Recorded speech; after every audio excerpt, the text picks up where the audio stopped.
인간과 마찬가지로 동물들의 세계에서 암컷을 차지하는 수컷은 무리에서 가장 강한 녀석들입니다. 힘이 세고 덩치가 큰 수컷들은 여러 마리의 암컷을 차지하지만 작고 약한 루저들은 암컷의 근처에도 가지 못한 채 생을 마감하는 경우가 비일비재합니다. 야생에서 암컷과 짝짓기를 하는 수컷의 비율이 4%밖에 안 된다고 하니 말 다 한 셈이지요.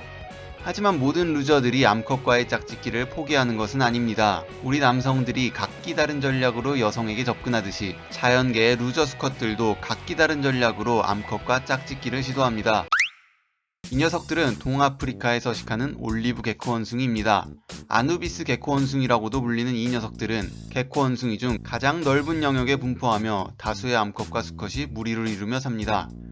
무리를 이루고 사는 동물들은 보통 가장 강한 수컷인 알파 수컷이 대부분의 암컷을 차지합니다. 하지만 서열이 낮은 수컷들도 짝짓기를 완전히 포기하는 것은 아닙니다. 여러 해 동안 케냐에서 올리브 개코 원숭이를 관찰했던 바버라 스머츠는 올리브 개코 원숭이의 수컷 유형이 두 가지로 나뉜다는 점을 알게 됐습니다. 첫 번째 유형은 난폭하고 공격적인 태도의 수컷으로 서열이 높고 힘센 수컷들이 보통 이러한 유형이었습니다. 두 번째 유형은 침착하고 다정한 유형의 수컷이었습니다. 이러한 유형에 속한 수컷들은 서열이 낮고 약한 수컷들이었지요. 첫 번째 유형의 수컷들은 보통의 수컷들처럼 자신의 힘을 과시하며 암컷에게 어필한 반면에 두 번째 유형의 수컷들은 전혀 다른 전략을 사용했습니다. 이들은 관심과 다정함을 보이며 자신이 점 찍은 암컷과 천천히 관계를 구축해 나갔습니다. 재밌는 사실은 암컷에게뿐 아니라 그 암컷의 새끼들까지 쓰다듬고 이를 잡아주며 자상하게 대해줬다는 것입니다. 미국의 영장류학자인 셜리 스트럼은 수컷의 이러한 전략이 매우 유의미하다는 것을 알아냈습니다. 대부분 포유류의 수컷은 짝짓기만 하고 새끼는 암컷이 혼자 돌보는데 이는 암컷에게 매우 고된 일입니다. 그런데 만약 짝짓기한 수컷이 계속 남아 새끼를 돌봐준다면 이는 암컷에게 매우 큰 이점이 될 것입니다. 자상한 올리브 개코 원숭이들은 바로 이 점을 공략한 것입니다. 내가 천적으로부터 보호는 잘 못해줄지 몰라도 새끼 돌보는 것만큼은 잘할 수 있다는 것을 어필하는 거죠. 이 전략은 아주 잘 먹힙니다. 셜리 스트럼이 관찰한 결과 첫 번째 유형의 난폭한 수컷들은 4번에 한 번꼴로 짝짓기에 성공했지만 두 번째 유형의 자상한 수컷들은 89%의 확률로 짝짓기에 성공했습니다. 그런데 여기서 재밌는 점이 또 하나 관찰됩니다. 첫 번째 유형의 난폭한 수컷들도 계속해서 암컷에게 짝짓기를 거절당할 시 두 번째 유형으로 전향한다는 것입니다. 이들은 더 이상 가임기인 암컷들에게만 성급하게 구애를 하지 않고 다른 자상한 수컷들처럼 가임기 한참 전부터 암컷들에게 상냥하게 대해주기 시작했습니다. 실제로 올리브 개코 원숭이들의 세계에서 난폭한 전략을 사용하는 수컷은 대개 갓 어른이 된 혈기왕성한 수컷들이었고 성숙한 수컷들은 대부분 자상한 아빠 전략을 사용한다고 합니다. 망토 개코 원숭이 수컷들도 올리브 개코 원숭이 수컷처럼 한 마리 암컷에게 공을 들입니다. 하지만 이 녀석들은 올리브 개코 원숭이들보다 훨씬 교묘합니다.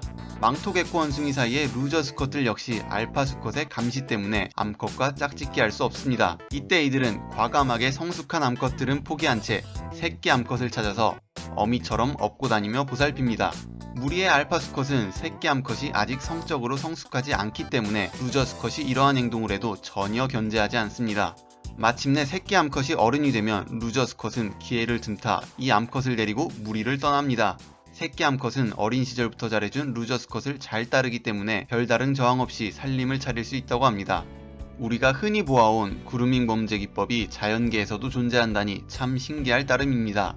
한편 개코 원숭이 사회에서 알파 수컷은 같은 무리의 루저 수컷들만 괴롭히는 것이 아닙니다.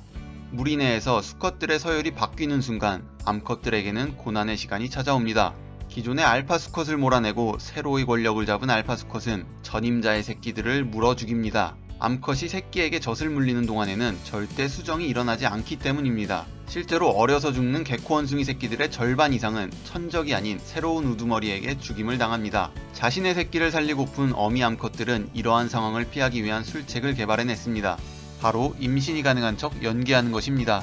암컷이 임신이 가능한 상태인지를 확인하는 방법은 암컷의 엉덩이를 보는 것입니다. 개코 원숭이 암컷은 배란이 일어나면 엉덩이가 부풀어 오르기 때문입니다. 생물학자 디트마어 치너가 관찰한 결과 어미 암컷은 무리의 알파 수컷이 바뀌면 고의로 엉덩이를 부풀어 오르게 하여 수컷을 속인다고 합니다. 그러면 알파 수컷은 어미 암컷이 임신할 수 있다고 여겨 암컷의 새끼를 그냥 내버려 둔다고 합니다. 강한 놈들 틈바구니에서 어떻게든 암컷을 차지해보려고 하는 개코 원숭이 수컷들이나 자신의 새끼를 살리기 위해 새로운 권력자를 속이는 개코 원숭이 암컷들을 보고 있자면 원숭이들도 인간과 별반 다를 것이 없다는 생각이 들곤 합니다. 여러분이 재밌게 보셨길 바라며 저는 다음 영상에서 다시 찾아뵙겠습니다.